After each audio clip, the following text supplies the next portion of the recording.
La chronique bourse, la quotidienne Zone Bourse, Anthony Bondin. Bonjour à toutes et à tous et bienvenue dans ce point de marché Zone Bourse du vendredi 4 octobre 2024. Il a un titre un peu long ce matin, pétrole, emploi US et surtaxe automobile au menu. Deux actualités sont donc dégagées cette semaine sur les marchés financiers. On a d'une part le rebond marqué du pétrole qui est proche de sa meilleure semaine depuis l'année dernière avec l'algarade entre Israël et l'Iran. Et on a d'autre part la multiplication des données macroéconomiques américaines compatibles avec le scénario central des investisseurs, c'est-à-dire une économie qui ne rompt pas. Il pourrait y en avoir une troisième aujourd'hui, il devrait d'ailleurs même y en avoir une troisième avec le drama des surtaxations des véhicules électriques chinois en Europe. Je vais y consacrer une large part de cette chronique. Mais avant cela, on va parler indice boursier. La marche risque d'être un petit peu haute aujourd'hui pour que les indices européens terminent la semaine dans le vert. On a en effet un Stoxx Europe 600, vous savez, c'est un indice qui suit les 600 principales valeurs du vieux continent, tout pays confondu, qui a reculé sur 3 des 4 dernières séances. Et encore, la seule journée positive s'est conclue sur un gain de 0,05%. C'est un parcours qui contraste fortement avec celui de la semaine précédente, qui avait vu les indices bondir dans le sillage des espoirs de relance économique en Chine.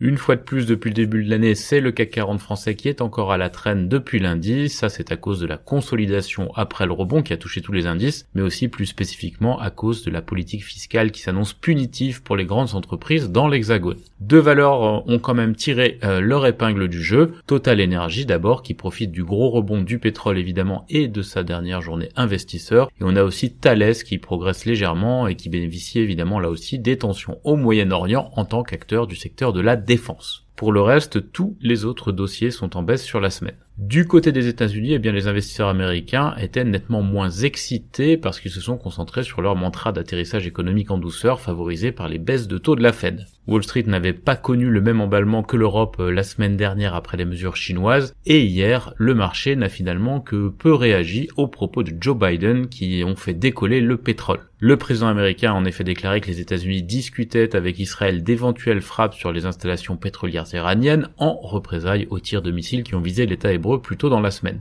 La Maison-Blanche qui a quand même semblé nuancer un petit peu son discours par la suite, mais ça n'a pas empêché l'or noir de maintenir ses positions à haut niveau. Les trois principaux indices américains, c'est-à-dire le Dow Jones, le S&P 500 et le Nasdaq 100, ont clôturé la séance en baisse, mais en baisse modérée. On passe à notre troisième sujet du jour. La semaine se termine sur une décision lourde de conséquences pour l'industrie européenne, puisque c'est en effet aujourd'hui que l'UE va se prononcer sur la mise en place de droits de douane sur les véhicules électriques importés de Chine. L'enjeu est majeur parce que les constructeurs chinois proposent des véhicules moins onéreux, en moyenne 20% moins chers, et perçus comme plus performants qui leur permettent de détenir une part de marché de plus de 10% sur le vieux continent. Ça c'est notamment via les marques BYD et MG, et oui, contrairement à la croyance populaire, MG n'est plus une marque délicieusement britannique qui fleure bon le siècle dernier, mais c'est bien une filiale du géant chinois SAIC qui joue habilement sur le credo habituel du marketing, conçu au Royaume-Uni mais produit discrètement en Chine. Pour nuancer ça, vous noterez quand même que SAIC est aussi propriétaire de Volvo Cars, mais qu'une partie des véhicules suédois sont toujours assemblés à domicile. Mais trêve de bavardage, à ces 10% de part de marché dans le véhicule électrique, il faut ajouter aussi les Tesla et les véhicules de marque européenne produits dans l'ancien empire du milieu. Et là, on monte entre 20 et 25% de part de marché des véhicules électriques vendus en Europe selon les derniers pointages. Ça fait beaucoup, et pour ne rien arranger, la Chine aurait, selon les calculs de l'UE, une capacité de production excédentaire de 3 millions de véhicules électriques par an. Ça représente grosso modo 2 fois la taille annuelle du marché européen. Et comme les États-Unis ont mis des droits de douane à 100% sur les véhicules électriques chinois, ces véhicules sont bien partis pour inonder le vieux continent si les règles restent inchangées.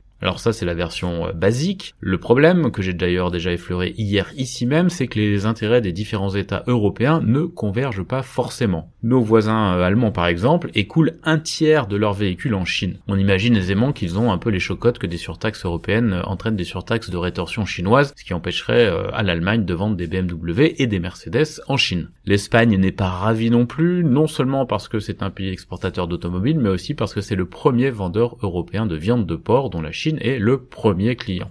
mais pour autant, le projet devrait passer. En effet, selon les règles de l'UE, la Commission peut imposer des droits de douane pour les 5 prochaines années, à moins qu'une majorité qualifiée de 15 pays de l'UE représentant 65% de la population ne vote contre le plan. Et là, comme la France, la Grèce, l'Italie, les Pays-Bas et la Pologne ont l'air d'être favorables au projet, il ne devrait pas pouvoir y avoir de minorité de blocage suffisante, malgré donc la levée de bouclier germano-espagnol. Donc il reste à savoir si la Commission cherchera à ménager la chèvre et le chou en modulant les surtaxes. Dans le projet initial, les droits de douane additionnels iraient de 7,8% pour Tesla à 35,3% pour SAIC, soit 17,8% et 45,3% respectivement, en intégrant les droits d'importation standard de 10% imposés par l'UE sur les voitures. Alors je me suis beaucoup étendu sur cette affaire d'automobile parce qu'elle a des ramifications un petit peu partout pour l'économie européenne, pour de multiples raisons. Par exemple, parce que l'écosystème automobile est le plus gros employeur industriel du continent, ou parce que des mesures de rétorsion sont probables. Elles viseraient à la fois l'automobile européenne, mais aussi, pourquoi pas, le luxe, la viande de porc et plein d'autres secteurs. Et je ne parle même pas de géopolitique à l'heure où la Chine est un débouché important pour la Russie, ni même des dissensions européennes qui affaiblissent le bloc. Alors pour en revenir à cette dernière séance boursière de la semaine, les attentes sont concentrées sur les chiffres mensuels de l'emploi aux États-Unis qui seront publiés à 14h30. Cette semaine, comme je le disais en préambule, les indicateurs américains se sont révélés plutôt robustes au point que les rendements obligataires sont remontés et que les financiers pensent que la Fed se contentera d'une baisse de taux minime en novembre. Il n'y a pas de péril en la demeure manifestement. Comme je l'écris régulièrement, ce scénario assez tiède convient bien aux investisseurs qui n'aiment pas les incertitudes.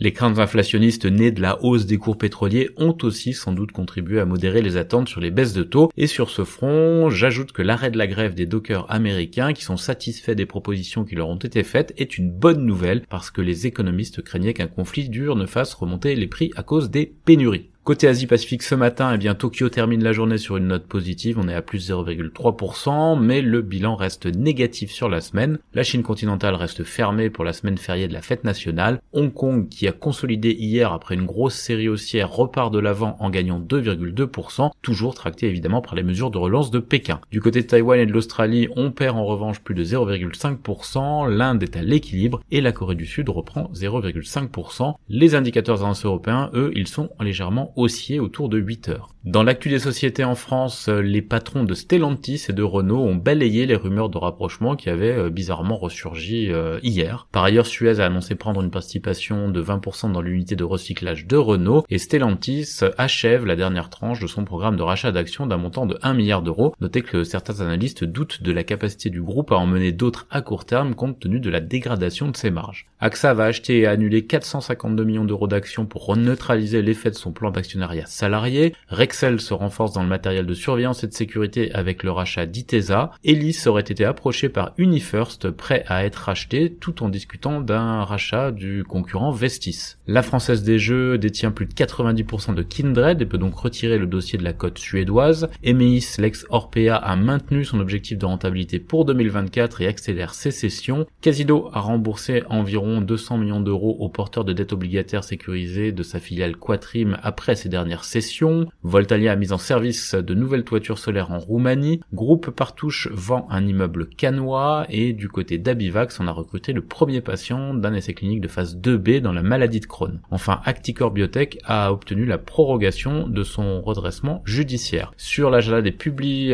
françaises, on a Poxel, Fermentalg, Winfarm, NN6 ou encore Amoeba. Ailleurs en Europe, DSV a lancé une augmentation de capital représentant environ 5,5 milliards de dollars pour l'acquisition de Schenker. Le groupe a resserré par ailleurs ses prévisions 2024. Mytheresa serait sur le point de conclure un accord pour acheter INAP à Compagnie Financière Richemont selon City AM. Le PDG de Banco de Sabadell déclare que le bénéfice annuel de la banque en 2024 devrait dépasser 1,6 milliard d'euros. Budzy finalise l'acquisition de NCPAR pour 300 millions d'euros et EMI finalise la gestion de Mademoiselle Dessert. En Amérique du Nord, Apollo Global est en pourparlers pour racheter le fabricant de pièces aéronautiques Barnes Group selon les infos de Reuters. La pénurie est terminée pour les médicaments amaigrissants d'Eli Lilly en Amérique du Nord. Cisco s'apprêterait à investir dans CoreWave pour un montant de 23 milliards de dollars, ça c'est une info Bloomberg. Spirit Airlines est en pourparlers avec les détenteurs d'obligations sur les conditions d'un éventuel dépôt de bilan selon le Wall Street Journal. ExxonMobil annonce une baisse de ses bénéfices dans le secteur du pétrole et du gaz au T3 et ABBV revoit à la baisse ses prévisions de bénéfices pour 2024 en invoquant un accroissement des dépenses de R&D. Thomson Reuters a vendu son activité FindLaw pour un montant non divulgué, Revolut a demandé à Meta de contribuer au remboursement des victimes de fraude, et Jill Head fait don de son traitement pour une utilisation d'urgence contre la maladie de Marburg au Rwanda. En Asie-Pacifique, Seven & i étudie la possibilité de vendre des filiales de vente de détail et de supermarchés selon les informations obtenues par Bloomberg. C'est terminé pour ce dernier point de marché de la semaine. Bonne journée et bon week-end à toutes et à tous.